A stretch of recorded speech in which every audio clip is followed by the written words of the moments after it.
Hello बच्चों, let's take the question.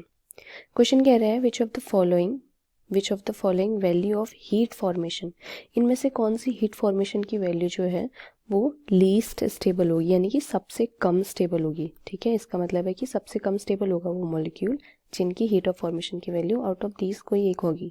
ठीक है, तो let's see the key concept first.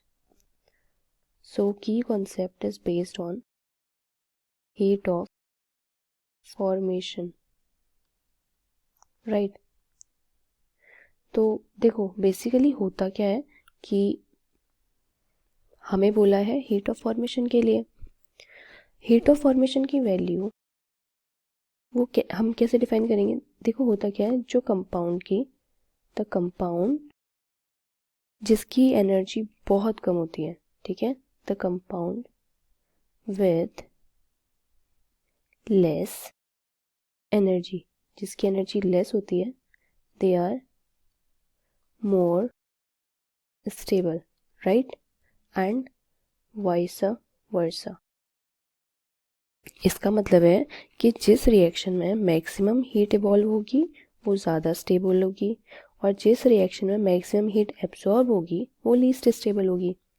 That is, हमें लीस्ट स्टेबल निकालना है, तो that is reaction which absorb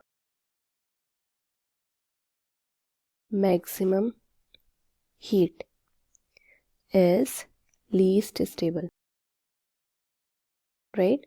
जिसकी हीट कम एब्जॉर्ब होगी, मतलब मैक्सिमम एब्जॉर्ब होगी, that will be least stable, यानी कि जिसकी जितना ज़्यादा पॉजिटिव वैल्यू होगी वो उतना कम स्टेबल होगा।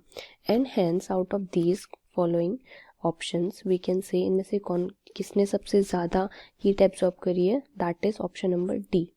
And hence this will be our answer to the question, because इसने इसकी हीट जो होगी एब्जॉर्ब वाली वो सबसे ज़्यादा है, इसलिए सबसे कम स्टेबल होगा। I hope you understood. Thank you students.